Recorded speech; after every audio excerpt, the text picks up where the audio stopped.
Boa noite, aqueles que chegaram, boa noite. Convido a todos a acompanhar as nossas redes sociais, @Indeov Brasil e também o nosso LinkedIn. Hoje vamos falar sobre um tema bastante interessante, né, com a presença do Dr. Paulo May. Descubra como os canabinoides podem ajudar no tratamento de demências. Antes eu gostaria de apresentar o doutor, né, dando continuidade aqui ao nosso objetivo, né, de levar aos prescritores e ao público informações relevantes. É com muito prazer que eu apresento o doutor Paulo May. Dr. Paulo May, médico neurologista e neurofisiologista pela Unicamp, médico do sono pela AIFIP Unifesp, doutor em ciências médicas pela Unicamp, com a modalidade de doutorado, né, parte do seu doutorado realizado na Universidade de Cambridge, no Reino Unido. Coordenador do Ambulatório de Neurologia e Medicina do Sono da Faculdade São Leopoldo Mandic, Campinas. Dr. Paulo May, reitero meus agradecimentos, agradeço a todos os presentes e estamos prontos para aprender mais um pouco com o doutor. A palavra é sua. Muito obrigado. Então, primeiro gostaria de me apresentar brevemente. A Carmen já fez uma introdução bastante generosa, agradeço. Boa noite a todos, a todas, a todes. Fico feliz que é um tema que suscita bastante interesse, né? Estou vendo um número bom de participantes e estou vendo bastante carinhas aí nas câmeras que estão com mostrando uma vontade aí de aprofundar no tema. Isso é muito gratificante para a gente que é neurologista, porque por muito tempo, pelo menos a minha sensação como neurologista, né, clínico, eu não sou neurocirurgião, sou neurologista clínico, e a gente tem muito tempo a neurologia foi um negócio meio hermético, meio fechado, as doenças ninguém sabia como tratar, né? E demência é um exemplo bem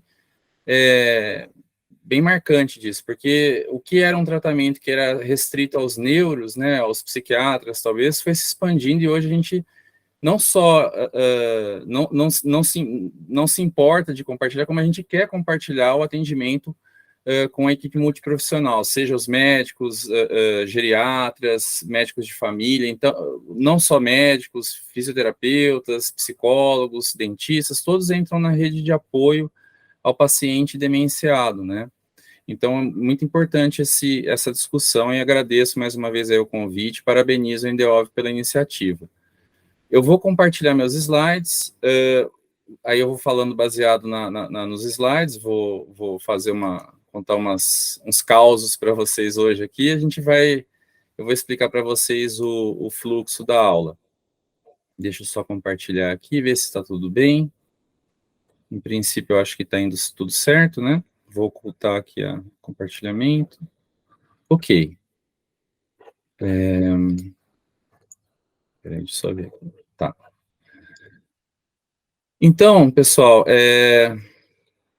deixa eu só ver aqui que ele está dando algum errinho aqui, essa barrinha aqui. Deixa eu só ver o que é rapidinho. Pronto, acho que agora foi. Então, gente, mais uma vez eu queria agradecer o convite, né? Já vou passar...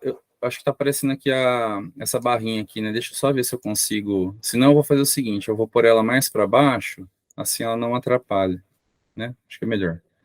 Então, só rapidinho, passando as disclosures, né? Os conflitos de interesse são esses, para quem precisar ou estiver interessado.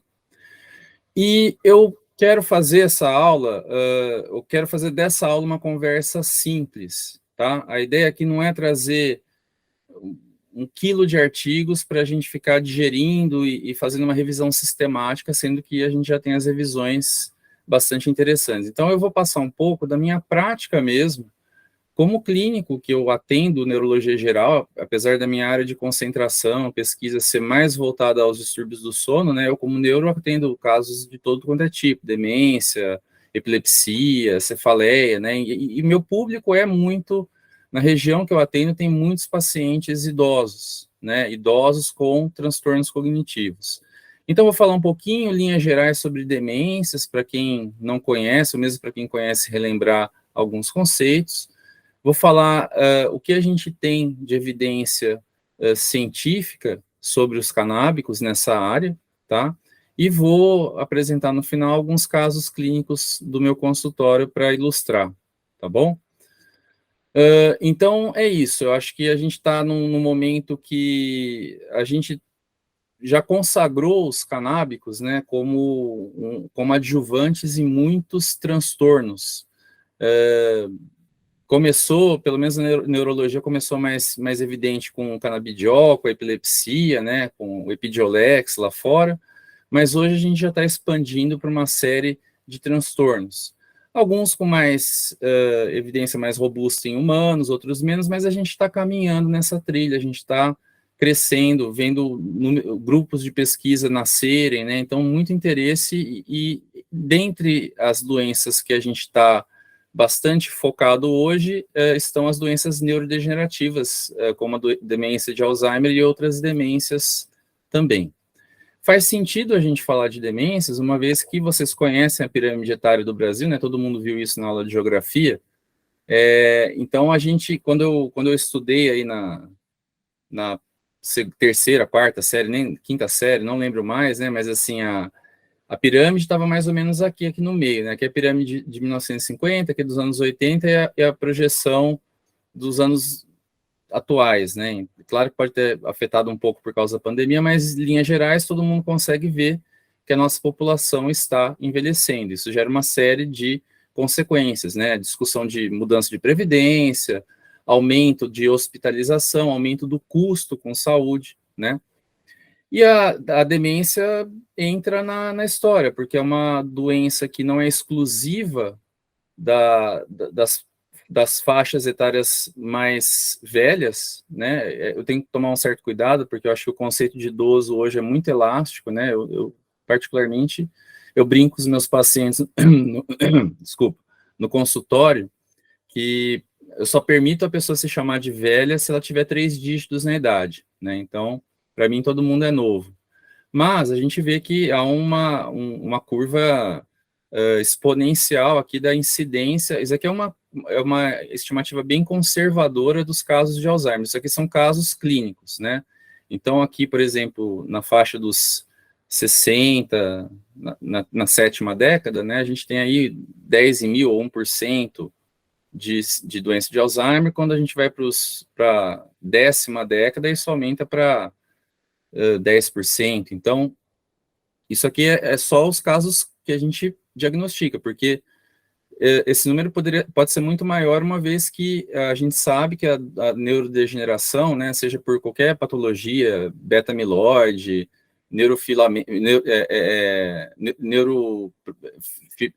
proteína tal, né, então neurofilamento, as patologias começam muito antes da manifestação clínica, né? Então, se a gente for pegar biópsias, né, óbvio que a gente não vai fazer isso, mas se a gente fosse pegar biópsias de uma população nessa faixa aqui, dos 80, esse número, se a gente contasse como dentro do grupo de Alzheimer, todos que tivessem alterações histológicas, essa conta seria muito maior, né? Então, a dimensão disso não é negligenciável. Fazer o diagnóstico de demência pode ser, ao mesmo tempo, fácil e ao mesmo tempo difícil, né? Porque a gente tem uma noção, o próprio leigo, né, tem uma noção do que é demenciado, né? O pessoal falava antigamente esclerosado, a gente sabe que é um termo pejorativo e que não é bem isso, mas todo mundo sabe, né? Quando tem um parente que está ficando mais esquecido, está mais repetitivo, então o pessoal fala, ele está esclerosado e tal.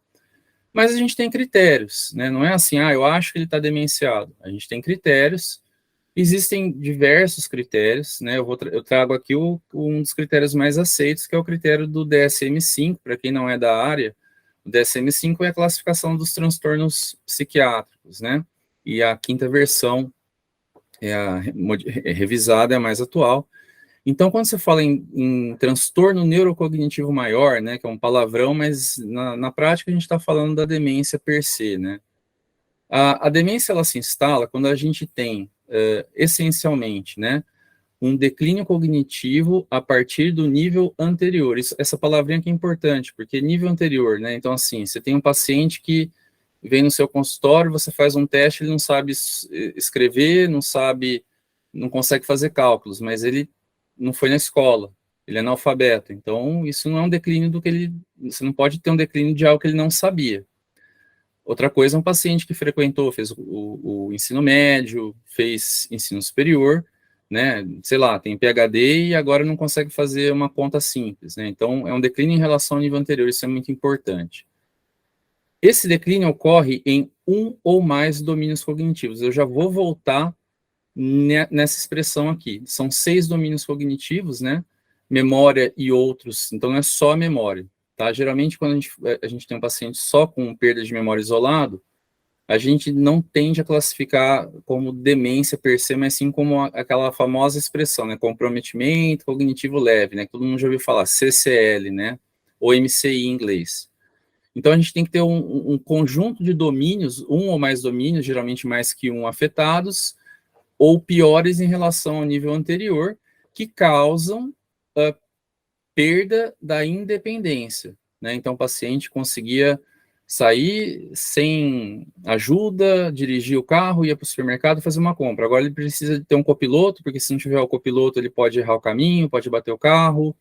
Se ele não levar uma listinha, ou se alguém não lembrar ele, não consegue lembrar de todos os itens, esquece a senha. Então, a independência fica prejudicada, e aí a gente vai ter essa instalação dos sintomas, ela vai ser diferente de acordo com as diferentes etiologias, né, que são associadas à demência, tá? Então, obviamente, a evolução de cada demência não é a mesma, mas vai afetar cedo ou tarde os domínios cognitivos.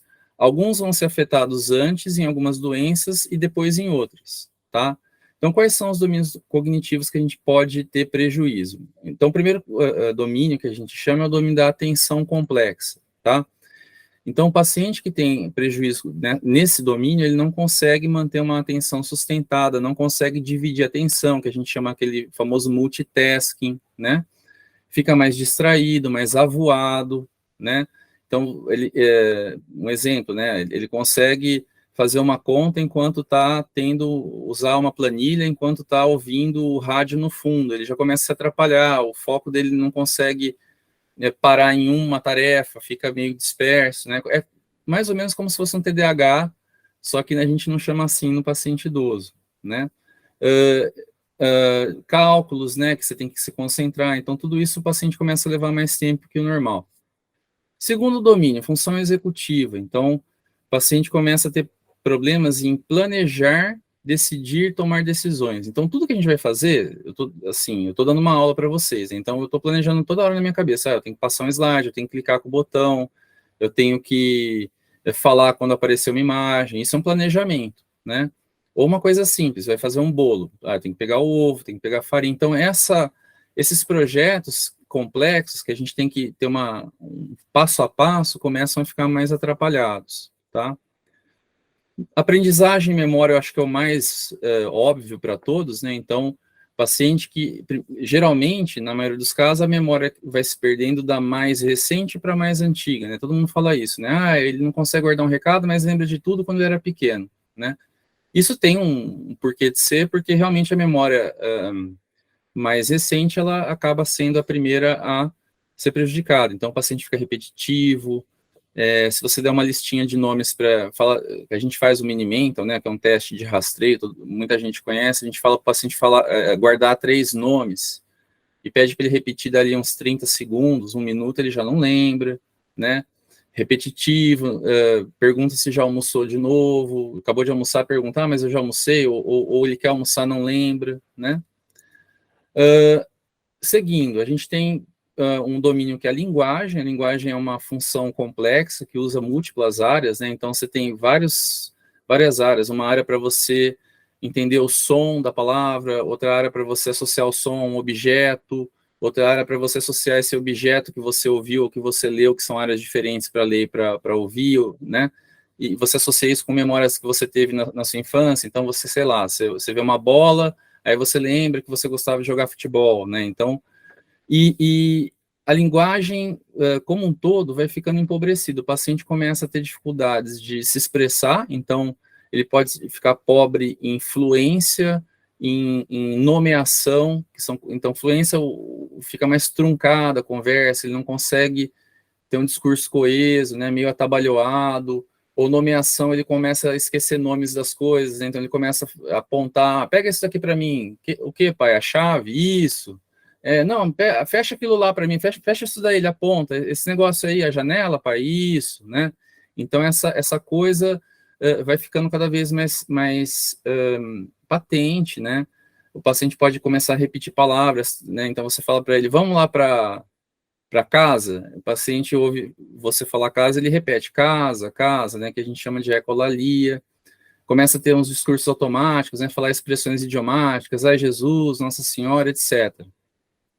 A parte percepto-motor é tudo que a gente, mais ou menos a gente tentar entender o nosso universo 3D, então distância de objeto, você calcular, se você está dirigindo, você calcular se vai dar tempo de você ultrapassar alguém, né, então, isso também começa o paciente começa primeiro a se perder em ambientes que não são familiares, então ele vai dirigir, ele não consegue seguir uma rota, né, não consegue usar o Waze, por exemplo, e nos estágios mais avançados ele começa a se perder dentro de lugares familiares, andar dentro de casa, não saber onde é que é o banheiro, né.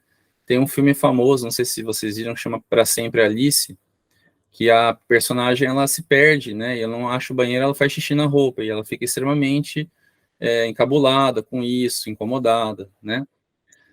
E por fim, a cognição social, né? A gente ter mais ou menos todo mundo tem uma habilidade de se comunicar com outros, né? Você pode não gostar de se comunicar, você fala, eu sou uma pessoa mais restrita, mas todo mundo consegue se comunicar e conviver, né? Então a gente tem que ter um código de ética, um jeito de falar as coisas para a pessoa não ficar chateada, né? Ou até para você falar alguma coisa que você não vai perder o seu emprego para o chefe, né?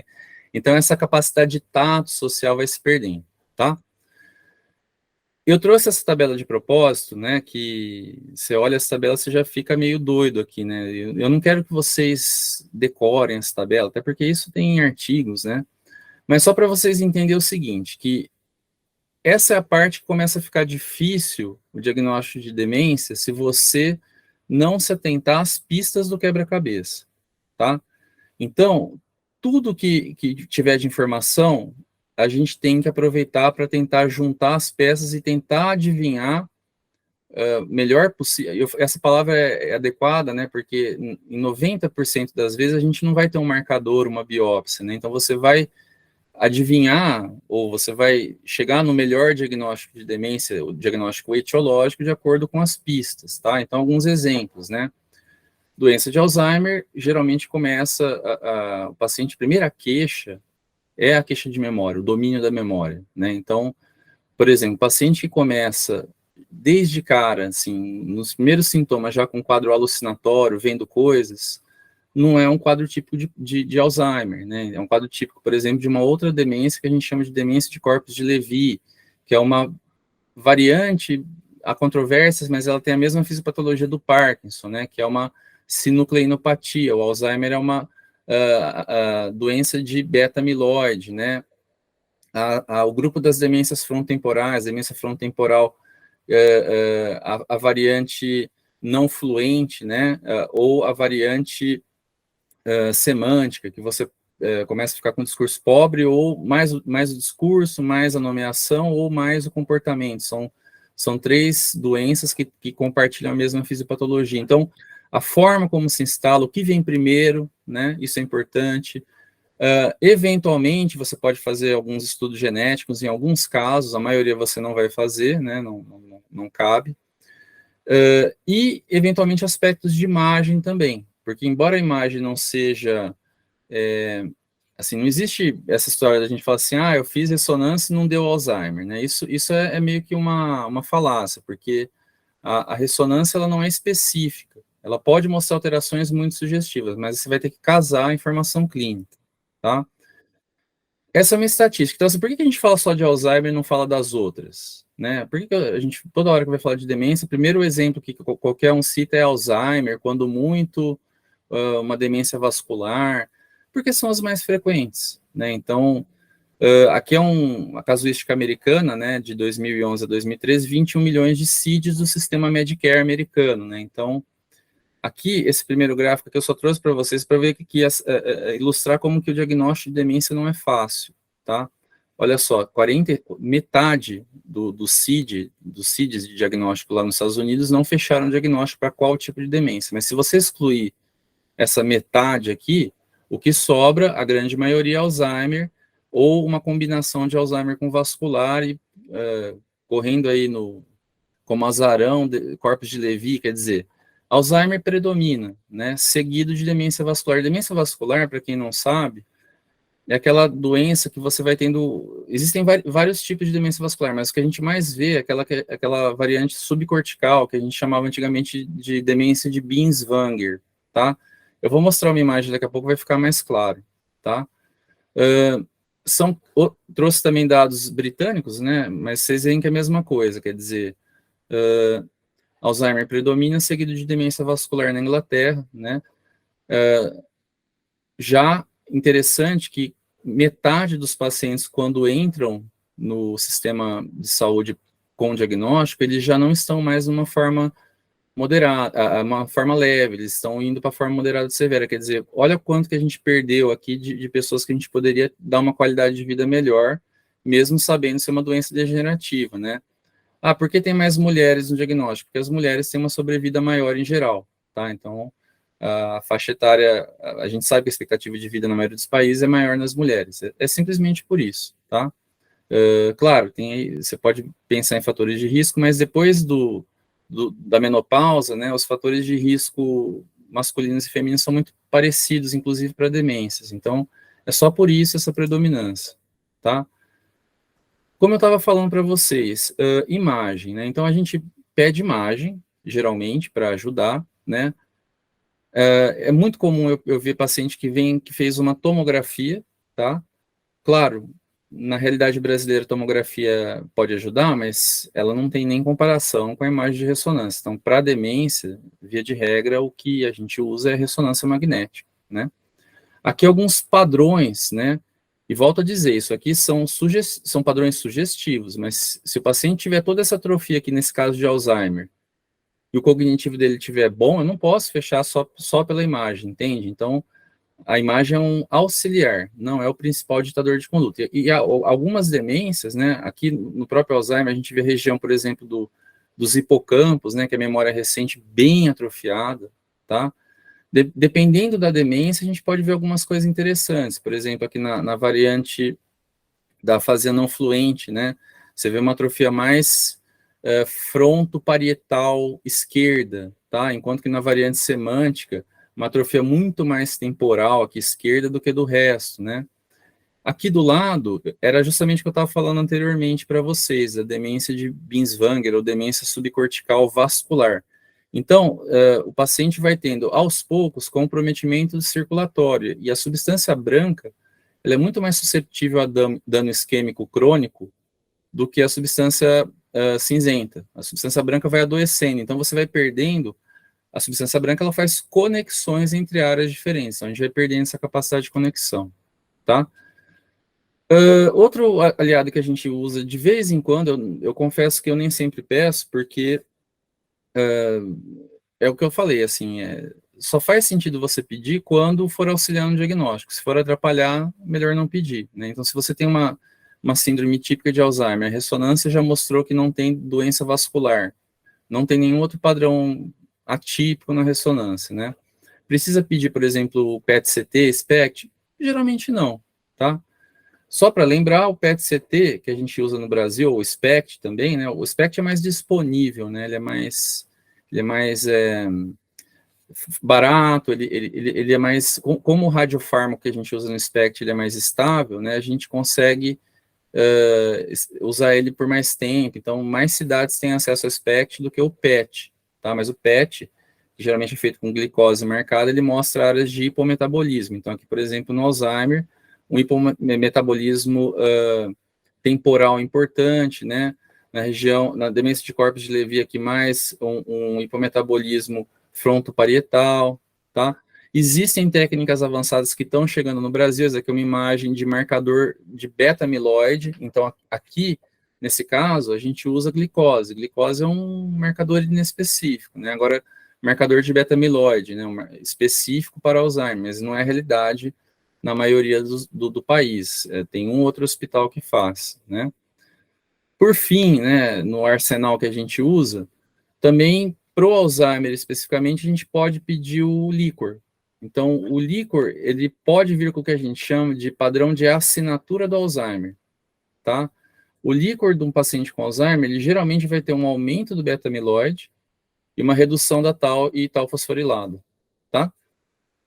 Então, aliás, perdão, é o contrário aqui, é redução do beta-amiloide e aumento da tal fosforilado, depois eu corrijo nos slides, mas assim, eu só quero dizer o seguinte, esse padrão que a gente observa, e até não é intuitivo, né? Porque a gente fala assim, pô, mas no Alzheimer a gente tem um acúmulo de beta-amiloide, então deveria estar alto, né? Mas na verdade está baixo porque o clearance está alterado, então é uma explicação que não é muito óbvia, mas assim, é um exame caro, convênio nenhum cobre, o SUS não cobre, então é exceção da exceção a gente tem que chegar nessa ferramenta, tá bom? Certo. E aí, eu quero tratar o paciente, né? Ou melhor, eu quero que os meus pacientes mais jovens, que poderão ter demência no futuro, não tenham, né? Então, o melhor tratamento, o mais barato, todo mundo sabe, é o tratamento preventivo, tá? Infelizmente, com o melhor que a gente faça, né? Então, controlar tudo que vocês sabem de cabeça, né? Controlar fator de risco, diabetes, obesidade, hipertensão, a perda de audição, né? Enfim, reduzir carga tabágica, carga etílica, né? Tudo isso, isso é um modelo matemático, né? Não é super preciso, mas só para vocês terem uma ideia de que a gente, por mais que a gente se esforce, a carga genética vai ser predominante. Então, a gente vai ter que bolar estratégias para driblar essa carga genética. Não adianta só controlar o fator de risco, adianta mais ou menos 1/3 da conta que vem dos fatores de risco e dos hábitos, mas a gente tem que começar a pensar em estratégias para evitar a degeneração programada pelos genes, tá? E aí começa a ficar interessante a coisa, pelo potencial que talvez os canábicos tenham, eu já vou comentar. Então, quando a gente fala de tratar demências em geral, a gente pode estar focando em um desses 4 campos, tá? A gente pode estar falando de profilaxia, como eu comentei, e até agora, a bem da verdade, a gente não tem nada muito animador em termos de neuroproteção, ou seja, substâncias que evitariam estresse oxidativo, evitariam a formação de beta-amiloide, proteína tal, seja lá qual for o mecanismo, tá? Os ensaios aqui, selegelina, vitamina E, super controverso, né? Então, infelizmente, a gente não tem muita coisa para fazer ainda, né? Estão surgindo, pelo menos para o Alzheimer, né? Que é sem dúvida nenhuma, o que mais tem pesquisa, estão surgindo alternativas que prometem tentar modificar a evolução da doença. Então, o que a gente está estudando agora são os anticorpos monoclonais anti-beta-amiloide. Então, o aducanumab é o mais assim estabelecido porque foi aprovado pelo FDA, mas ele tem resultados conflitantes, está uma polêmica. Ele vinha para o Brasil, deixaram quieto o projeto, não vem, pelo menos por enquanto, tá? A gente tem, e o que sobra, né? Se a gente ainda está aqui, aqui a gente não tem nada, aqui a gente está engatinhando, então sobra a gente tratar os sintomas, né? Infelizmente, a gente ainda está numa seara de tratar sintomas, então a gente usa os remédios para memória e usa os remédios para outros sintomas. Então, para memória, tem 2 grupos de remédios que são aprovados, né? Inclusive no Brasil, os anticolinesteráticos, que aumentam a disponibilidade da acetilcolina, que é um neurotransmissor de cognição na fenda sináptica, né? Então, ela fica mais tempo lá para conseguir ligar com neurônios de memória, função executiva, etc. Então, a gente tem 3 no Brasil, né? Rivastigmina, a galantamina e a donepezila. E a gente tem uma droga anti-NMDA, que é um receptor do glutamato. O glutamato é um neurotransmissor excitatório, só que o excesso de excitação na célula neuronal é ruim, isso causa morte neuronal. Então, a gente reduz essa excitotoxicidade, tá bom? E aí sobra todo o resto, que é muita coisa. Então, grande parte do manejo do Alzheimer é apagar incêndio, mas não são pequenos incêndios, são coisas assim. O paciente vai começar a ficar agitado, essa agitação ele pode se agredir, ele pode se mutilar. Eu tenho uma paciente que ela tem um problema sério, que ela fica escarificando a pele com a unha, né? Ele pode agredir outras pessoas, não só verbalmente, como fisicamente, pode ter surtos psicóticos, né? Se o paciente tiver uma força relativamente boa, ele pode ter... a gente pode causar problemas, assim, pode levantar da cadeira, Vocês já devem ter visto isso em enfermaria, quem faz hospital. O paciente pega, arranca o soro, faz uma poça de sangue. Então, né? Agitação e psicose são as principais queixas dos familiares, mas outras coisas também. Então, alteração de sono, paciente com demência, Alzheimer ou outras, ele começa a ter uma alteração do ritmo circadiano, começa a inverter o dia pela noite, dorme de dia, fica acordado à noite, gritando, não deixa ninguém dormir, começa a ficar desnutrido, né? Então, tudo isso precisa ser adereçado. E o que é interessante para a gente que está, eu estou aí há 4 anos, mais ou menos, prescrevendo canabinoides, né? Então, o que é interessante é que as evidências vão se acumulando de modo que, provavelmente, num futuro não muito distante, com mais artigos, mais informações, a gente consiga provar que eles têm benefícios bastante consideráveis em qualquer uma dessas etapas, né? Então, isso que eu acho que é assim, uma coisa que é muito animadora dos canábicos. Provavelmente eles vão ter papel em qualquer uma dessas etapas aqui, ou qualquer uma dessas searas, tá? Eu poderia falar muito dos canábicos no que a gente tem sobre profilaxia, modificação de doença, mas não é o foco da aula, como eu falei. Eu sou um clínico e eu quero passar minha experiência como clínico. Então, assim, só para exercício de raciocínio, a gente tem várias justificativas ou mecanismos propostos, né? Então, ele pode mexer nas vias da glia, né, que são as células que suportam os neurônios, na micróglia, que é a célula da defesa, reduzir a expressão de radicais livres, reduzir a apoptose de neurônios. Então, tem várias explicações possíveis para os canábicos não só evitarem o aparecimento precoce programado pelos genes das placas beta-amiloides, das outras proteínas tóxicas, mas uma vez elas aparecendo, que você consiga ter uma depuração delas. Por que eu falo isso? Esse aqui é só um exemplo que eu trouxe, né? São ratos, né? Então é um estudo em camundongos, então a gente tem que guardar as devidas proporções, mas é interessante porque são ratos que tinham um modelo de 5 proteínas causadoras parecidas com o humano, causadoras de Alzheimer. Então, esse rato desenvolve as tais placas beta-amiloides, né? Então, o que esses ratos, o que foi feito com eles? Se comparou o rato que não foi modificado, né, o rato sadio, com os ratos modificados. Quando o rato modificado com Alzheimer, modelo de Alzheimer, ele era posto nos testes de reconhecimento de objeto, de campo aberto, né? Eles desempenhavam, né, pior do que os seus controles, tanto num quanto no outro teste. Mas quando foi introduzido o canabidiol para esses ratos, eles voltaram a ganhar performance. E isso se traduziu histologicamente em esses ratos, eles tinham placas beta-amiloides, né? Então, assim, você já tem doença aqui, não é assim, eu estou prevenindo de desistir. Não, ele já tem a doença.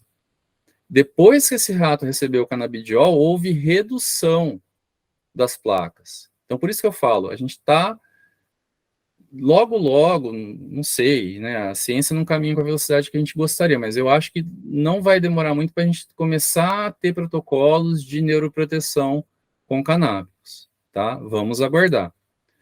Mas, como eu falei, eu vou ficar mais hoje na parte clínica, tá bom?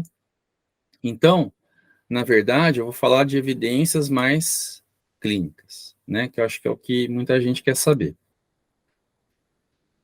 E outra coisa, eu vou falar muito mais, aliás, eu só vou falar hoje de CBD e THC, visto que, embora vocês conheçam, existem praticamente uma centena aí de canábicos naturais, né? O canabinol, canabigerol, THC, delta 8, etc. Mas assim, se for para a gente partir do princípio que a gente precisa primeiro ter o arroz com feijão para depois pedir, né, o filé mignon, as fritas, então, no momento que a gente está, que os artigos estão começando a ganhar robustez, sem dúvida nenhuma, essas são as duas moléculas que foram mais pesquisadas, né? Então, se a gente conseguir entender ou observar bons efeitos com ambas, seja de forma isolada, cada uma, ou combinadas, né? Isso já é um ganho. Então, vocês vão ver muitos trabalhos com ou canabidiol ou THC, né? Muitos trabalhos mesmo usaram o THC que era feito antes da legalização, então tem o dronabinol, que é um THC sintético, né, o nabilone, são todas moléculas sintéticas que têm o mesmo efeito, embora a afinidade pelos receptores, CB1, CB2 seja um pouco diferente, mas eles dá para pôr na mesma caixinha do delta 9 THC. E tem o nabiximol, é o Sativex ou Mevatil, que chegou até no Brasil, mas agora a gente não tem mais, né? Que é uma combinação de quase 1 para 1, 2,7 para 2,5, né? Então, praticamente 1 para 1, que é o efeito de ambos juntos, né? Então, eu vou falar um pouco do que a gente tem de evidência de CBD, THC ou combinação. Eu trouxe esse artigo, eu acho muito interessante. Primeiro porque ele é um artigo com revisão brasileira, né? Então, ele tem o olhar, a ótica assim, latino-americana, e o primeiro autor é um cara que eu admiro muito, então eu confio plenamente no relato, que é o Dr. Florim de Stella, que para quem conhece, é um médico fenomenal, eu tive aula com ele, né, ele ainda está ativo, até onde eu saiba, então ele é um cara que faz ambulatório, ou fazia, não sei como é que está agora, mas ele fazia ambulatório de psicogeriatria na Unicamp e na Unesp, para vocês terem uma noção. Então ele ficava nessa ponte. Então o Florino é um cara muito criterioso, não faria um trabalho com baixa qualidade. E eles consideraram, dos 40 estudos, eles foram filtrando e pegaram 15, tá? Então, o que eu achei interessante é que eles, é bem assim, didático, é bem preto no branco, quer dizer, eles viram o quê? Que, para minha surpresa, né, antes de eu fazer revisão sobre o tema, na minha cabeça, eu achava que a gente tinha muito, mas muito mais evidência com canabidiol, e não é bem assim. Na verdade, a maioria dos artigos, ou eles vão ter, os mais antigos, né, não os que estão surgindo agora, mas os que estão nessas revisões atuais, eles testaram só o THC ou combinado, tá? Então, olha que interessante, né? No caso do dronabinol, né, que é o THC sintético, pelo menos no nível 1 de evidência, que são os ensaios clínicos randomizados, geralmente, né, a pirâmide de evidência, vocês conhecem, né? Então, em nível 1, você tem com dronabinol controle de agitação, de agressão, melhora do apetite, a gente sabe que o THC é orexígeno, né, então faz sentido, agitação noturna, tá? Descendo um pouquinho aqui para o nível... Aliás, antes disso, né, nível 1 também, olha só que interessante, a gente quase não fala do cuidador. O cuidador é uma peça central, e sempre que eu posso na consulta, eu termino a consulta com o paciente, aí eu viro para o cuidador e falo, e você, como é que você está? A gente sabe que o cuidador ele tem o dobro da taxa de estresse, ansiedade, insônia, depressão do que a população normal. Então, até o fardo do cuidador, os sintomas de provavelmente burnout, etc., foram adereçados com algum sucesso, tá? Distúrbios sexuais, então pacientes às vezes ficam agressivos, o paciente com, por exemplo, demência frontotemporal, ele pode ficar inoportuno, né, pode se insinuar para pessoas jovens, pode ter comportamentos que a gente teria um filtro e ele não tem, né? Então, em geral, especialmente nas queixas psiquiátricas, né, a gente pode dizer assim, as revisões mostraram bastante sucesso com dronabinol e com os óleos medicinais também, e formulações outras aí de THC-CBD, tá? Então, eles acharam bastante evidência. Mas aí vem uma outra pergunta, né? Então, assim, ok, eu tenho evidência com o THC, né?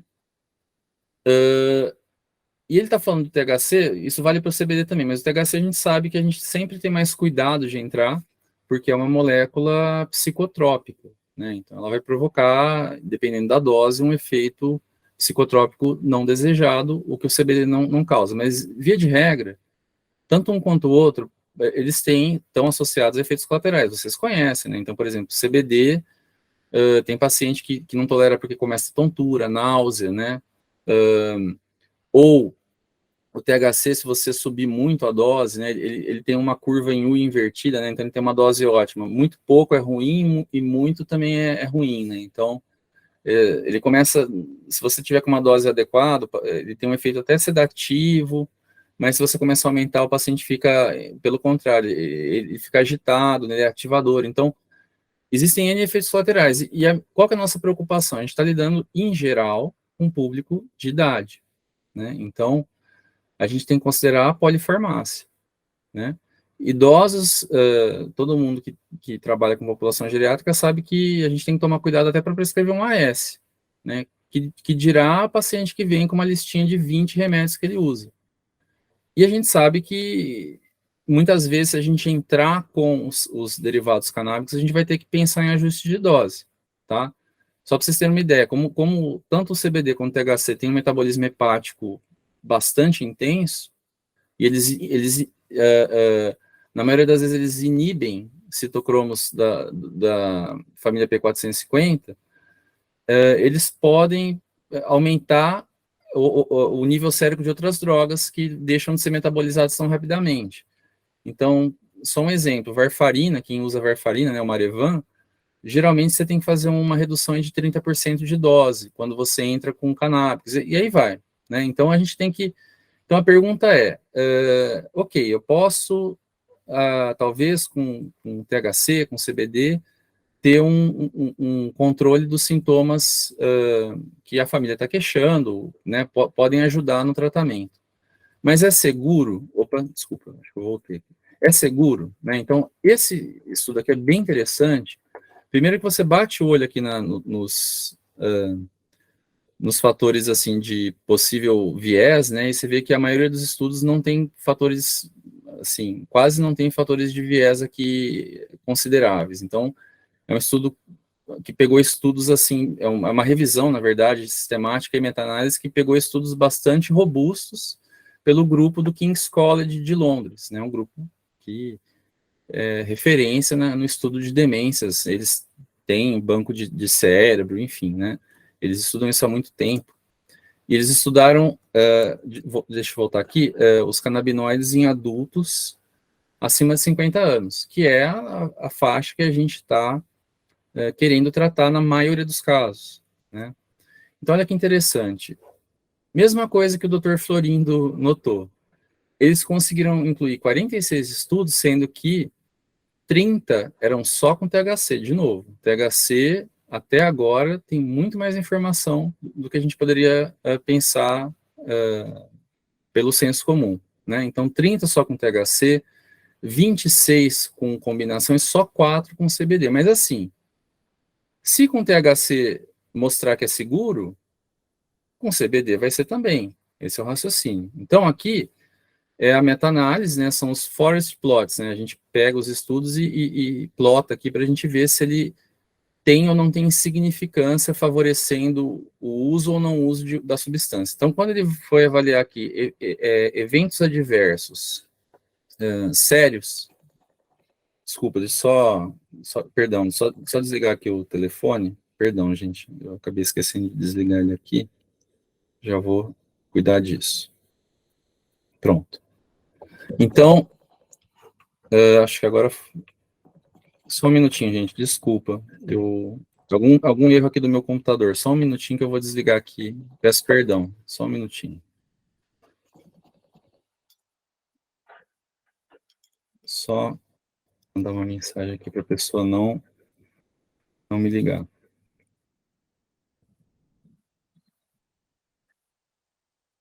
Desculpa, gente. Peço perdão mais uma vez. Eu tinha tentado que não acontecesse, mas o computador integra com o celular, enfim.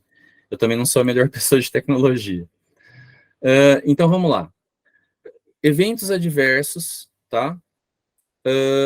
Sérios. Então, você pode ver aqui que na análise, tanto dos estudos paralelos quanto crossover. O que é estudo paralelo e crossover? Estudo paralelo de um medicamento é assim: um braço do estudo não usa o remédio, geralmente, né, placebo, e o outro braço usa o remédio, ou usa diferentes doses, tá? E eles não se cruzam. O crossover, eles testam um grupo com placebo, por exemplo, e outro grupo com remédio. Depois de um tempo, eles cruzam sem o grupo saber, e aí o grupo que estava tomando placebo toma remédio e vice-versa. Tanto em um quanto em outro, vocês podem perceber que não houve significativamente mais eventos adversos sérios com THC em pacientes acima de 50 anos. Não houve, né, porque cruza aqui o intervalo, aqui cruza o número 1, então não houve significância de desistência, né, de descontinuidade do tratamento por efeitos colaterais. Então, não teve maior proporção de pacientes que desistiram de usar o remédio comparado com o placebo, por exemplo, tá?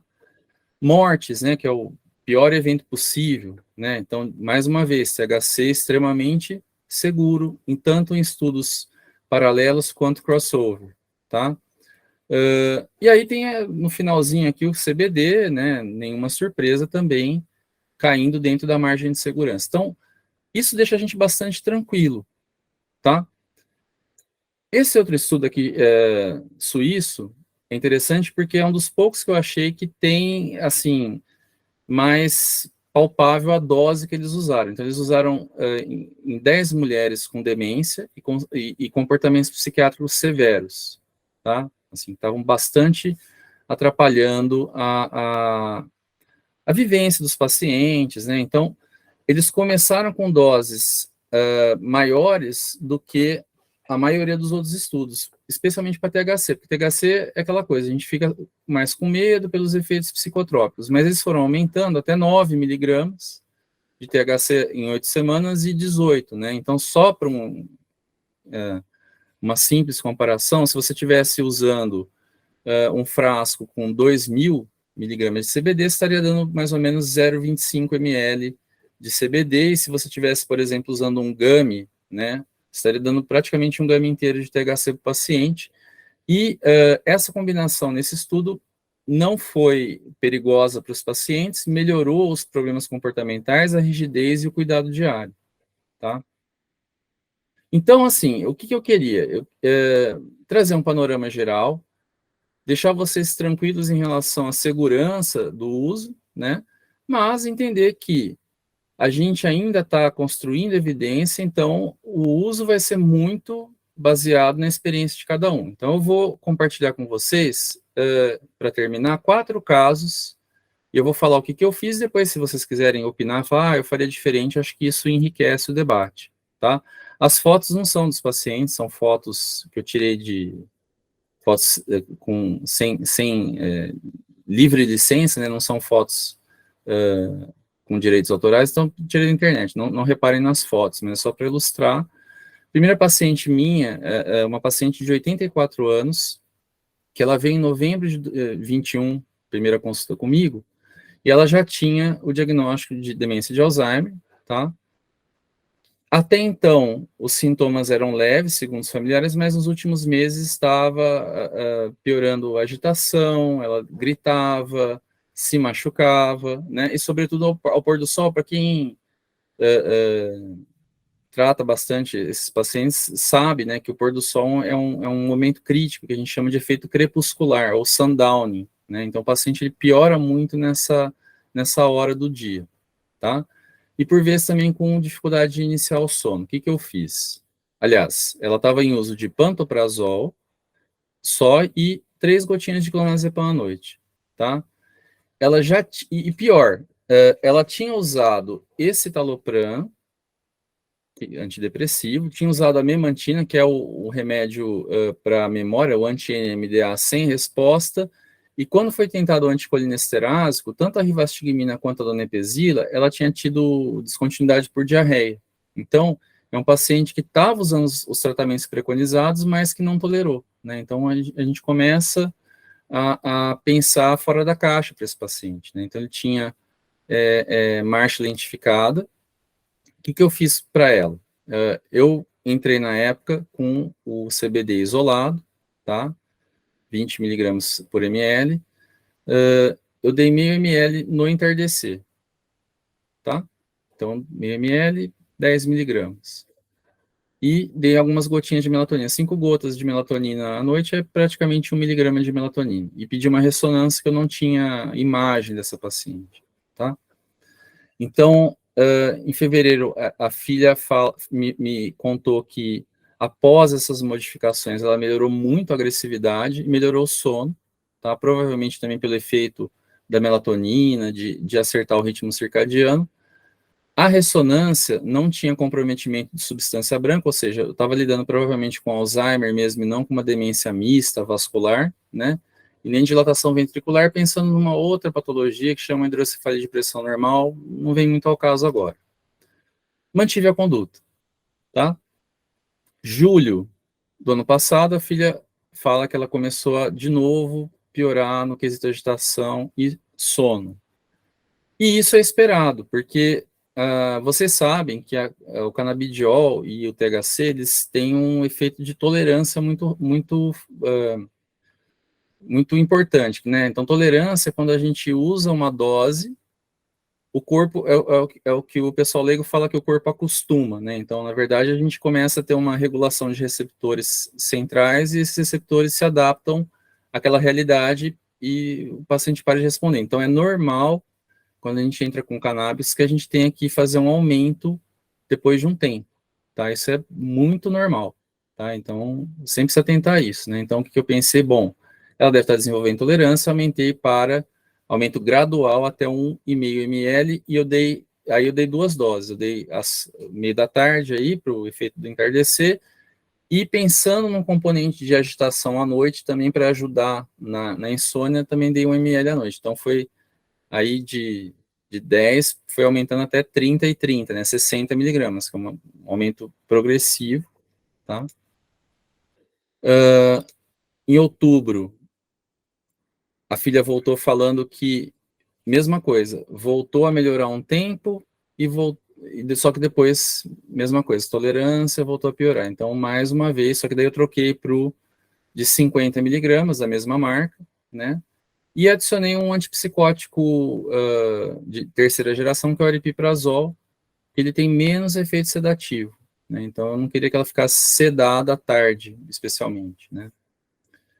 E ela, assim, teve seu curso natural da doença, evoluiu a óbito, mas a filha me falou que realmente esse aumento foi benéfico, teve uma qualidade, aumentou o conforto dela, então foi útil, né? Isso que a gente quer no final das contas, né? Então a paciente teve menos complicações e menos, pôde ter um convívio familiar mais harmônico aí, né? A família não ficou estressada com as agitações que ela tinha. Caso 2, é uma senhora de 83 anos, tá? Ela fazia segmento com outro colega por um quadro de esquecimento, que já tinha há muito tempo, só que desde o Covid que ela teve, ela começou a acelerar essa curva de descida, né? Então, o que a filha chamava atenção é que ela estava mais esquecida e estava começando a ter um vocabulário mais pobre, uma apatia, tá? Na ressonância, ela já tinha... Esse MTA é uma classificação de atrofia de hipocampo, então ela tinha uma atrofia de hipocampo moderado, tá? De novo, isso aqui sozinho não faz diagnóstico, mas num contexto de declínio cognitivo, isso aqui tem muito significado, né? Além disso, ela tinha muitas dores, então ela tinha artrose, tinha neuropatia periférica, insônia, né? E ela estava usando essa combinação do loxetina, que é um antidepressivo dual, né, para dor, pregabalina à noite, 150, que é uma dose até um pouco baixa, considerando que a gente pode chegar até 600, e outras medicações, aí, primidona numa dose subdose, porque para tratar tremor essencial, né, primidona teria que chegar aí a 500, 1000 miligramas, mas é muito sedativo, então às vezes a gente não consegue. Inicialmente, focando na dor, né, e como o tremor estava um pouco também incomodando a paciente, eu aumentei a duloxetina, então ela manteve 60 que ela tomava de manhã, e geralmente quando eu aumento, acima de 60 eu fragmento, não sei se vocês fazem isso. Eu aumentei a duloxetina para 60 de manhã e 30 depois do almoço, né, e aumentei a primidona. Ok. Ela volta, né, com alguma melhora dos sintomas, mas o que aconteceu? A pregabalina estava começando a inchar as pernas, e as drogas bloqueadoras do receptor alfa-2 delta, né, de cálcio, a pregabalina, a gabapentina, elas têm muito isso, esse efeito de edema pré-tibial, né. Só que daí, ok, né, ela estava incomodada com o edema, mas também se diminuísse a droga, a dor voltava. Então eu fiquei numa saia justa, né. Então, nesse momento, para tentar aliviar a dor, para ela conseguir ficar com uma dose menor de pregabalina, eu prescrevi o creme de capsaicina, que é uma substância anestésica, né? Então, prescrevi um creme de capsaicina. Ela voltou um pouco depois, ela não conseguiu, mesmo com creme, melhorar a dor, tá? E aí estava nessa encruzilhada. Não melhorou a dor, não consigo baixar a pregabalina, porque se eu baixar, eu começo a ter dor nas articulações, e estava muito desanimada com tudo isso, né? Então, aí eu optei por entrar com um canabidiol full, 3 gotinhas, quase nada, tá? Mas assim, considerando 75 miligramas por ml, 3 gotas aí 7,5 miligramas, quer dizer, quase nada, vírgula, né? Não é quase nada, então, 7,5 3 vezes por dia, 22, 23 miligramas por dia, tá? Bom, então ela melhorou a dor, tá? Mas voltou agora, esse mês para mim, só que ainda está dependente da pregabalina. Então, teve uma melhora parcial da dor, e o que eu fiz agora? Eu propus um aumento maior até 10 gotas, ou seja, 25 miligramas de 8 em 8 horas, que vai dar 75 miligramas dia da mesma medicação, tá bom? Então, essa daí foi mais um caso de aumento, focando na dor, mas também melhorando a agitação, um pouquinho de melhora no sono, né? Mas muito importante para a dor dessa paciente. O caso 3... Oi? O doutor Henrique Vargas, só para a gente não perder o time do caso clínico, ele pergunta sobre o caso clínico. Se o primeiro caso que o doutor comentou agora recentemente era CBD isolado ou full. O primeiro caso era CBD isolado. Zero THC, zero terpeno, zero tudo. Aí o segundo era o THC, o CBD full com até 0,3% de THC.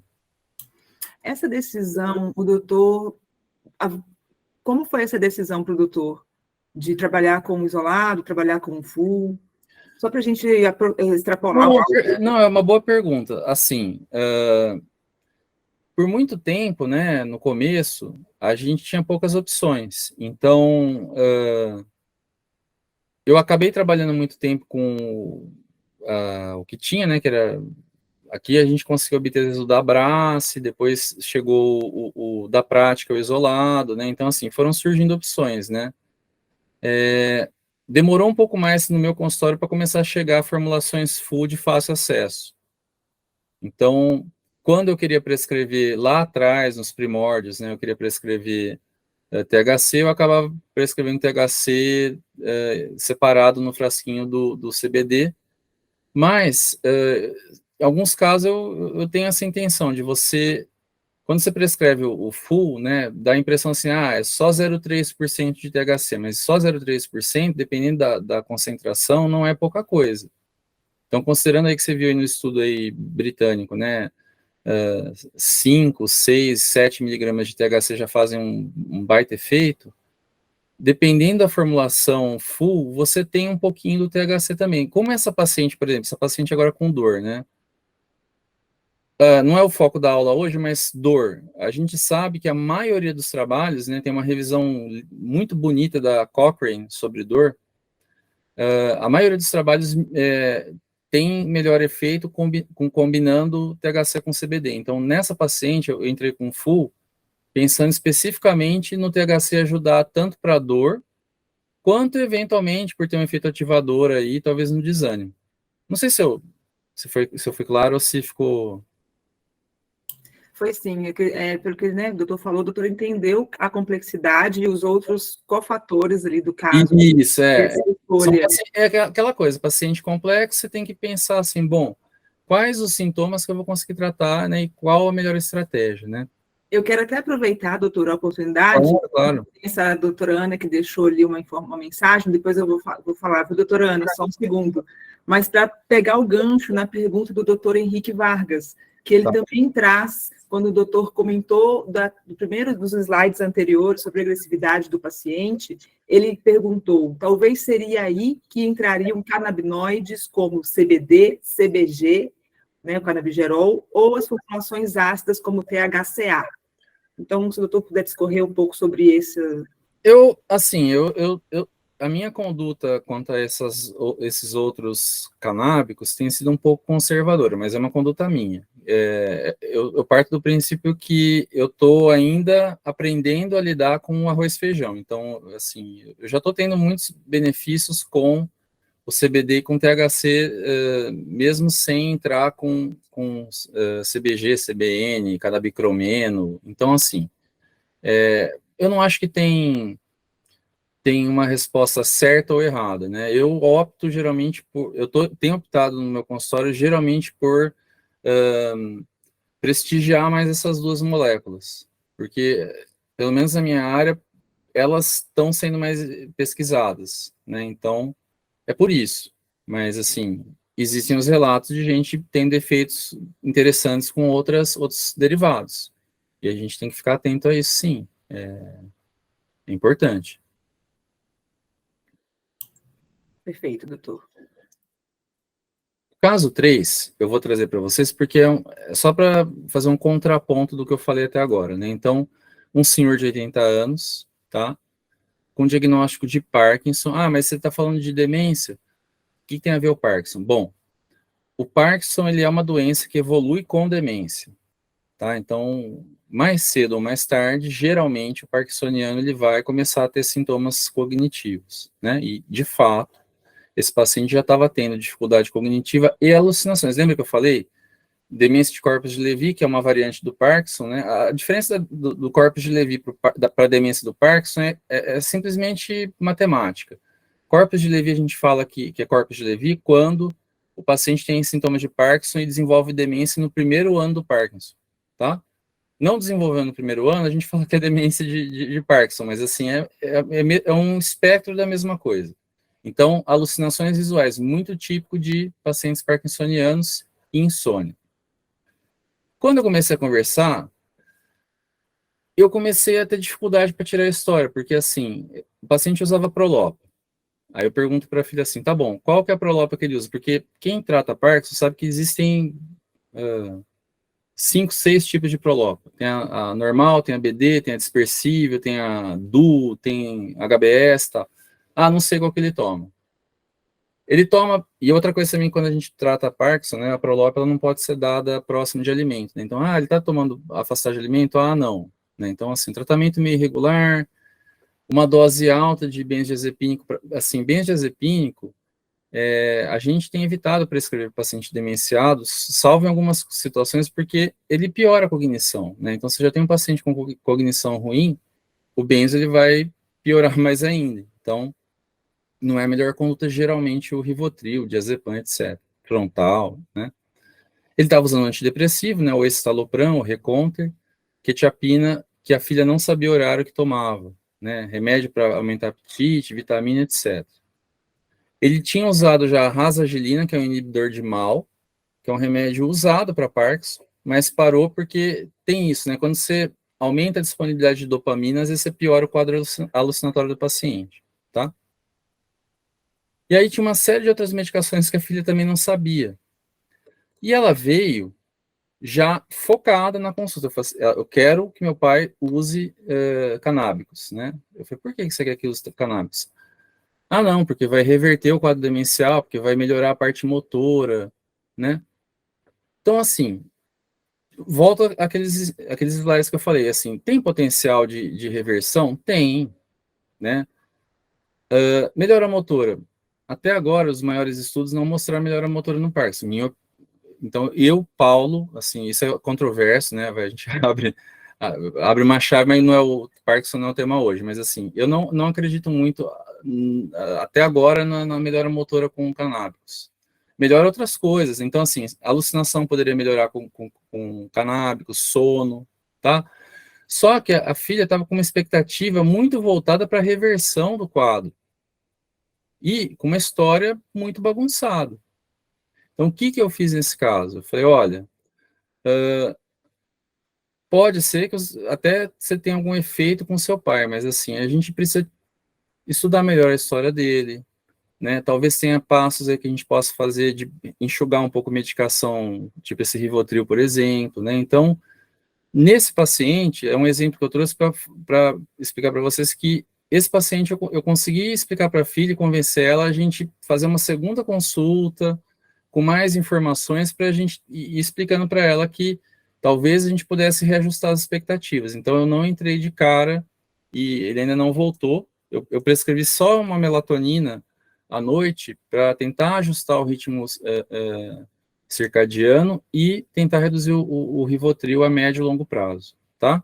Então, esse é o paciente que vai voltar, talvez numa segunda, terceira consulta, a gente até opte por tentar associar os canábicos, mas não associei de cara. E para terminar, uma senhora de 72 anos, né? E ela tinha um diagnóstico de Alzheimer firmado em 2019, antes da pandemia.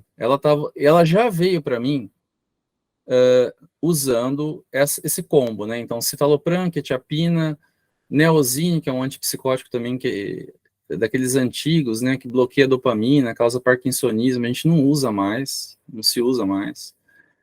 Só que ela também já tinha passado num outro colega que já tinha entrado com THC e CBD, tá? O THC e o CBD, se eu não me engano, eram os da Brase, até porque tá nas miligramagens aí da Brase, né? 15 e 20. Eu tenho quase certeza, depois eu checo. Mas assim, tava usando uma dose baixa de ambos, né? Você vê que menos de 1 miligrama aí por uma gota, de manhã, uma gota à tarde do THC e o CBD mais à noite para acalmar para dormir. Ok. Até aí, legal, né? Só que ela continuava agitada, irritadiça, esse efeito crepuscular, que é o pôr do sol que eu falei, né? Piora no pôr do sol, insônia, apatia, ou seja, várias queixas, né? Então eu falei, bom, vou ter que começar a arrumar o coreto aí, né? Então, geralmente eu não faço muitas mudanças no idoso de uma vez só, porque senão, se dá errado, você não sabe, né, o que foi que você fez que deu errado. Então, o que eu sugeri para ela? Eu falei, bom, vamos tentar primeiro explorar um pouquinho mais esse canabidiol. Então, eu fui falando para ela aos poucos e aumentando o canabidiol noturno até 10 gotas, que daria mais ou menos 7 miligramas. Vocês já viram que eu sou fã da melatonina, né? Então eu dei a melatonina para ela também. E tentar reduzir. O Neosine estava em 15 gotas, né? Então eu falei, tenta reduzir um pouquinho esse Neosine, porque eu não quero que ela fique com esse Neosine aí. Se precisar, a gente mexe em outras coisas. Ok. Isso foi dezembro, agora, né? Aí, fevereiro, ela estava usando 9 gotas, né? Então praticamente chegou na dose que eu orientei.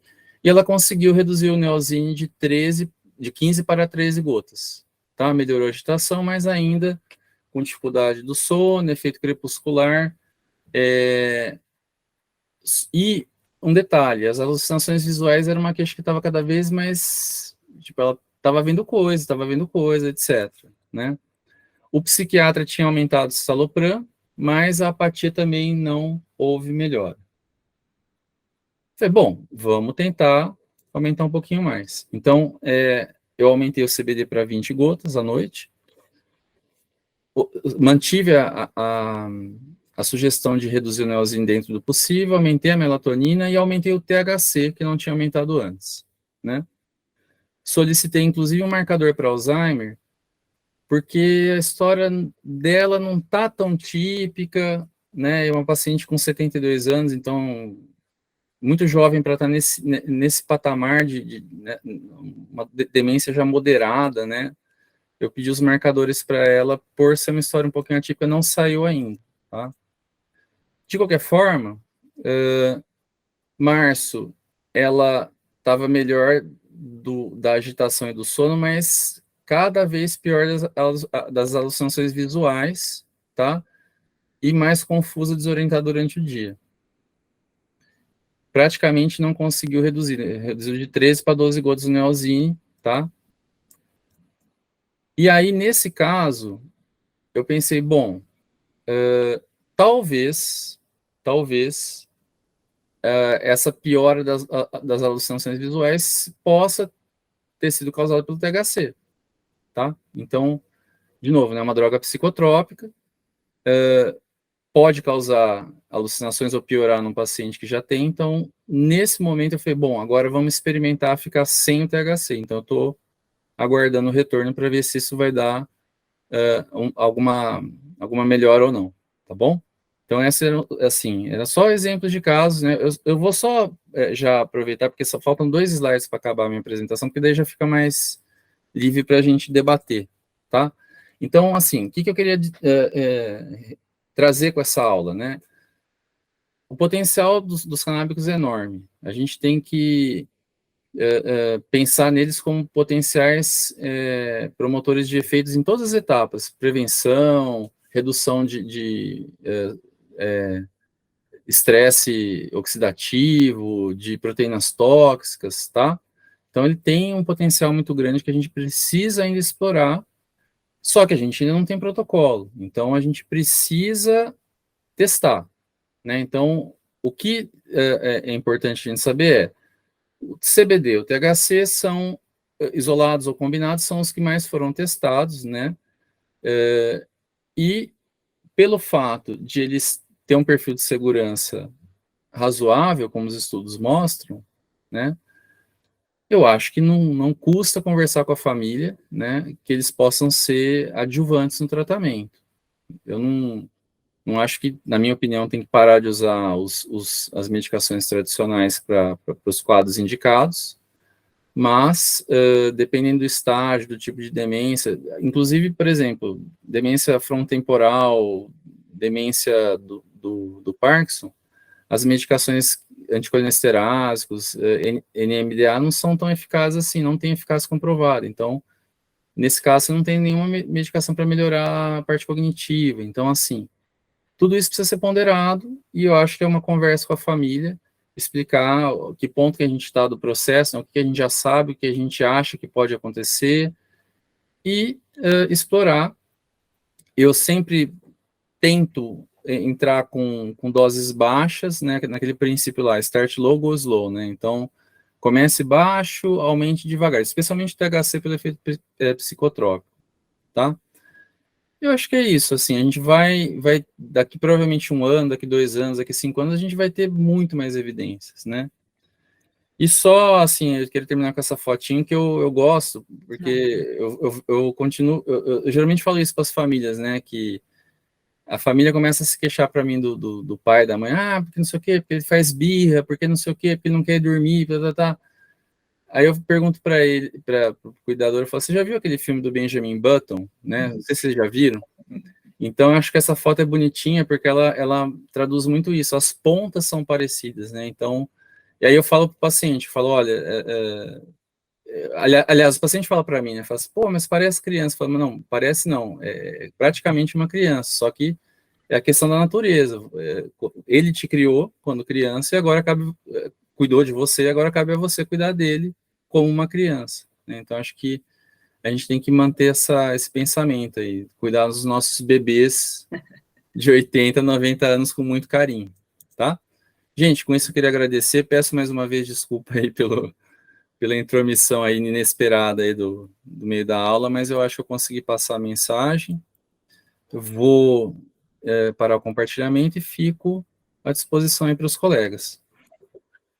Doutor Paulo Mey, belíssima aula, excelente apresentação, uma fala tranquila, comum, acessível. Eu fiquei impressionada com os conhecimentos adquiridos, realmente foi uma aula excelente. E vamos lá nas perguntas. A gente teve algumas interações aqui durante a aula no chat. A Ana Luísa Pereira, doutor, boa noite. Primeiramente, obrigada pelo riquíssimo conteúdo. Sou gerontóloga, especialista em estimulação cognitiva e gostaria de saber do doutor as perspectivas futuras sobre estudos científicos, pois ela enfrenta bastante resistência de especialistas na demência que dizem aos familiares que o CBD não auxilia nos quadros de demência. Eu acho que a aula do doutor é a primeira premissa aí para trazer essa quebra de paradigma, né, doutor? Assim, sem querer alfinetar, mas se o especialista falou isso, eu acho que ele não é tão especialista assim, porque o bom cientista, né, quando eu falo de cientista, não precisa ser o cara do laboratório e tal, mas assim, todo médico, qualquer profissional de saúde é um pouco cientista a partir do momento que ele se interessa por evidências, né, artigos, etc. Eu acho que as pessoas precisam ler os artigos novos, porque você falar que não tem evidência é nadar contra uma corrente. Sim. Seguindo aqui ainda no chat, se eu não estou reconhecendo, acho que era a doutora Valéria, que traz depois as dúvidas do doutor Henrique, ela extrapola um pouquinho e pergunta o que o doutor pensa sobre o uso da pomada de cannabis, então, o uso tópico, para o controle da dor e melhora da circulação sanguínea em MM2. Olha, eu nem vou fazer propaganda aqui para não, né, não é da empresa, mas assim, ó, eu tô com 2 amostrinhas aqui de tópicos que eu venho testando.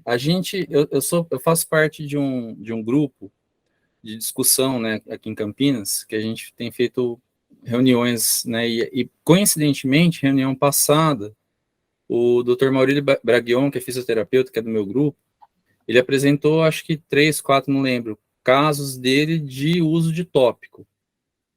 E assim, ele mostrou uma melhora de dor, assim, paciente com fibromialgia, com contratura fantástica, né? Então, eu acho que são interessantes, né? A gente ainda está, assim, eu particularmente, eu estou mais, assim, curioso em testar.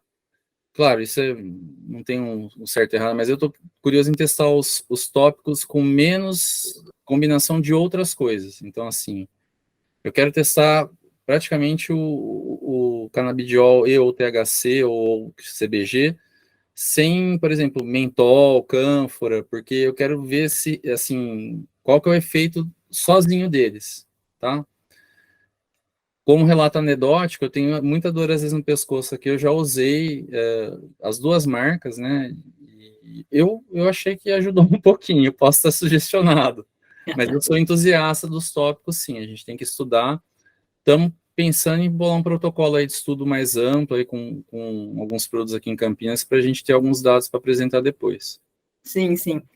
Os produtos tópicos, eles têm invadido o mercado, né? Várias fabricantes têm trazido formulações interessantes. Então, fica aí também o convite, né, para fazer essa casadinha com os olhos e fazer um acompanhamento completo. Seguindo aqui, o doutor Henrique Vargas ainda comenta sobre volta, né, à demência, trazendo a questão da neuroproteção, que o doutor comentou durante todos os fitocannabinoides, né? Então, ele traz essa observação. E seguindo a associação, o pico sérico, né, acho que a doutora Valéria continua, o pico sérico da cannabis é de 8 horas. A administração fracionada em apenas 1 ou 2 vezes ao dia trazem plenitude de resposta? Então, trazendo aí dúvidas de dose, doutor, sabendo que o pico... Você pode ver que nas minhas prescrições aí dos casos, eu tenho orientado a maioria deles 3 tomadas, né? Depende, assim, por exemplo, eu também acho que a gente vai ter que evoluir futuramente um canabinoide XR, né? A gente não tem isso ainda. Mas eu acho que vai ter algumas exceções, paciente com insuficiência hepática, às vezes uma dose só é suficiente, né? Mas eu tenho, na maioria dos casos, dividido em 2 ou 3 tomadas, que eu acho que é mais eficaz do que uma só. Certo. Seguindo, doutor, mais perguntas. Tratar Parkinson é extremamente desafiador em função da oscilação de neurotransmissores. A pessoa, né, comenta que ela somente começou a ter essas respostas melhores quando aumentou o fracionamento diário. Alguns pacientes chegaram, então, a um fracionamento de até 6 vezes diárias. Inclusive, a melhora motora passou a ser uma das grandes respostas que tenho percebido nos pacientes que acompanho. Eu acho até que pode até ter um efeito de citocroma aí. Eu acho que talvez até o canabidiol possa estar aumentando a disponibilidade da levodopa, né? Porque, assim, efetivamente, os estudos mais robustos de motores para Parkinson, se você pega a escala do Parkinson, é o PDRS, né? O PDRS tem a parte motora e a parte não motora. Então, o que a maioria dos estudos mostra? Parte motora, a melhora não é estatisticamente significativa. Agora, a parte não motora, aí você tem várias coisas, dor, sono, humor, funcionamento do intestino. Então, o Parkinson ele tem que ser visto como um todo, né? E ainda acho que possa ter um efeito adicional aí citocrômico que a gente não está considerando. Assim, aquela coisa, de novo, droga é segura? Paciente quer fazer um teste, né? Fez bem para ele? Quer dizer, quem sou eu, né? Para refutar, né? É isso que eu coloco, assim. Mas eu acho que pode ser pensado.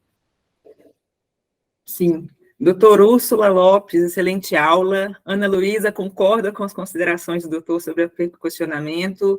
Karina Falcão, excelente aula, parabéns, doutor. Obrigado. A Ana Luísa concorda embaixo novamente. Lizia Araújo, oftalmologista. Opa. Obrigada, doutor, excelente aula, gratidão.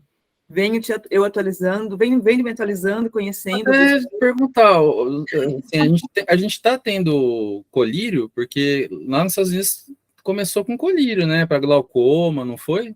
A gente já está tendo alguma coisa nisso, Carmen? Se você que... Olha, eu ainda não tenho essa atualização, assim, de certeza para passar para o doutor, não. Confesso que conto aí com os nossos, né, participantes, se eles estão por dentro, se eles viram algo. Eu ainda não vi isso aqui, tá? Fica a dica aí, né? Eu ouvi lançar um colírio aí para os colegas. Sim, ela ainda comenta, né? A Lise continua comentando aqui, só um momento que está subindo as mensagens. Se o doutor tem visto alguma perspectiva futura no uso de microdoses de cogumelos cubensis e juba de leão para demências e sintomas motores parkinsonianos? Cara, que interessante, porque tudo que vocês estão falando, coincidentemente, a gente acabou de discutir também nesse grupo de discussão. Então, eu dei uma aula mês passado sobre psilocibina, tá? Então, assim, psilocibina está sendo simplesmente estudada pela Johns Hopkins. Você acha que a Johns Hopkins ia estudar algo que não traria retorno, assim? Quer dizer, tem até assim, para quem nunca ouviu falar do tema da psilocibina, é um vídeo mais ou menos leigo, porque assim, não é um vídeo científico, mas não sei se vocês gostam daqueles vídeos de notícia comentada por humorista, sabe? Que nem aqui no Brasil, sei lá, tem o Greg News, tem não sei o quê. Tem um americano, que ele chama John, ele é inglês, mas é para HBO americana, chama John Oliver, mas você acha no YouTube. Por incrível que pareça, ele fala sobre terapia psicotrópica assistida. Terapia psicotrópica assistida. E eles vão buscar informações em artigos e médicos, assim, o vídeo dele, apesar de ter um tom de humor, é muito mais informativo do que muitos vídeos por aí. Então, eu recomendo muito ver esse vídeo dele, depois eu posso mandar o link. Eu tenho, assim, conhecidos que fizeram uso, eu tenho um amigo, assim, que eu confio muito no relato dele. Ele disse que a ansiedade dele, depois que ele começou a usar microdoses, ele melhorou muito. E eu estava ouvindo esses dias um podcast da Academia Americana de Neurologia, e o pesquisador fala isso, a gente precisa perder o preconceito com a psilocibina. Então, eu acho isso, assim, pegando as substâncias psicotrópicas com baixo poder lesivo, né, para falar da psilocibina, do cannabis e tal, você não vai, né, testar heroína, cocaína, não é isso. Mas, assim, essas que têm super baixo poder lesivo ou não tem, eu acho que a gente tá perdendo tempo, né? O Brasil ainda, né, a gente podia estar pesquisando psilocibina e não tá por entraves bobos, né? Sim. Doutor Anderson Rocha, foi feito testes em Israel com colírio, atualizações aí. Opa, bom. Alise, o colírio, urgente colírio cannabis. Doutora, nós recebemos algumas perguntas também, né, durante a nossa divulgação, e se tivermos um tempo, eu gostaria de fazer ao menos uma, né? Claro, pode fazer sim. Extrapolando o tema, hoje o público está aproveitando da sua expertise, doutor. Sei que estamos extrapolando, mas o doutor poderia comentar sobre uma conduta para casos de esquizofrenia e cannabis? É viável? O que o doutor tem a considerar? Esquizofrenia, bom, entra na seara da psiquiatria, né? Então não sou a melhor pessoa para falar sobre esquizofrenia. O que eu sei que tem, assim, revisão da Cochrane sobre canábicos em esquizofrenia, os trabalhos que têm robustez são aqueles que você usa, você tem, na verdade, assim, a gente sabe que esquizofrenia paranoide, né, que é a principal variante, ela pode ser precipitada por alguns psicoativos, inclusive o cannabis, né? A gente sabe disso de longa data. Então, o que eu vi de estudos é assim, você usar o óleo para desmamar o uso recreativo. Por que acontece? Quando a gente usa o cigarro, grande parte do CBD é queimado, a gente não aproveita, e o THC bomba. E aí você tem níveis altíssimos tóxicos que causam piora da psicose. Então, o que eu vi de trabalho na esquizofrenia é usar o óleo para tirar o cigarro. Agora, eu não sei realmente dizer, assim, para tratar a esquizofrenia, bipolaridade, eu não vi estudos a respeito. Mas essa revisão da Cochrane é interessante para desmamar do uso recreativo. Interessante. Doutor, como identificar... Alguém falou? Foi eu que tive a impressão. É só mais uma perguntinha, doutor. Como me identificar, então, né, depois de tantas possibilidades, se a terapia não está funcionando, né, a terapia com a base de cannabis, ou se é uma questão de ajuste de dosagem ou troca de produto?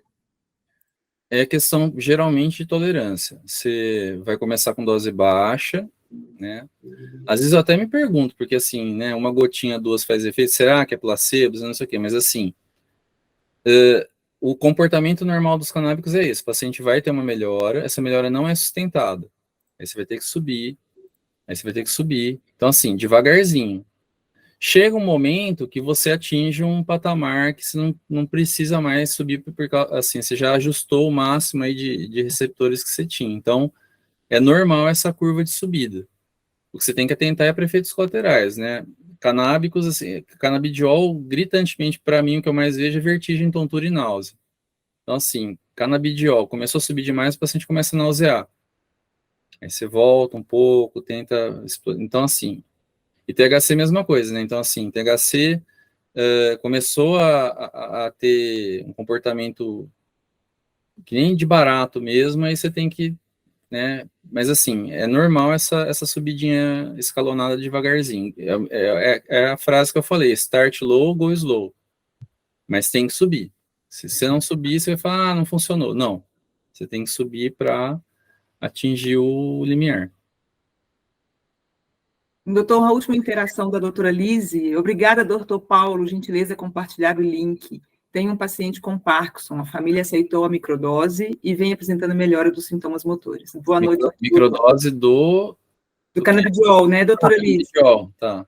Sim. Melhorou. O que Ou microdose do psilocibina, né? Então, isso que eu queria saber. Acho que foi a do microdose dos cogumelos cubensis. Tá. Então, eu não... O que tem, assim, da psilocibina que eu li, para depressão, tá até publicado no New England, quer dizer, não é um trabalho fraquinho. Eu não lembro agora de cabeça, mas é 47 pacientes com depressão maior, assim, na fossa, embotado. E é surpreendente, assim, o grupo que tratou com psilocibina saiu muito mais do transtorno do que quem não tratou, só usou antidepressivo. Então, agora eu não estudei ainda outras coisas, tá no meu radar aí. Vamos, de repente, numa próxima eu falo da psilocibina. Será um prazer tê-lo conosco novamente, doutor. Pessoal, eu queria... Opa, desculpa, probleminha aqui gráfico, técnico, né? Doutor, eu queria agradecer, reiterar, então, os meus agradecimento em nome da equipe Indeov, né, por esse momento. Queria agradecer os presentes, doutora Rosa Calange, doutora Vanessa Silva, doutor Henrique, doutora Lise, doutora Valéria, doutora Leon, doutora Adelson Prado, doutor Luiz Carlos Oliver, e mais 50 ininterruptos presentes e ouvindo toda a aula do doutor. Isso é muito satisfatório. Feliz aí, 9 e pouco, ainda tem 40 pessoas online, eu fico muito feliz. Eu agradeço de verdade, gratidão pelo prestígio de todos. Agradeço mais uma vez o convite aí, espero que o tema tenha... A gente continue debatendo nos grupos de WhatsApp aí da Indeov aí, estou à disposição. Imagina, agradeço a todos. Lembrando que vocês receberão certificados após preencher a pesquisa de satisfação, por gentileza, é um privilégio atendê-los da melhor forma possível. Um material complementar e acesso à gravação da aula do doutor, né? Doutor, foi um prazer. Pessoal, muito boa noite. Obrigada pela audiência. Até mais.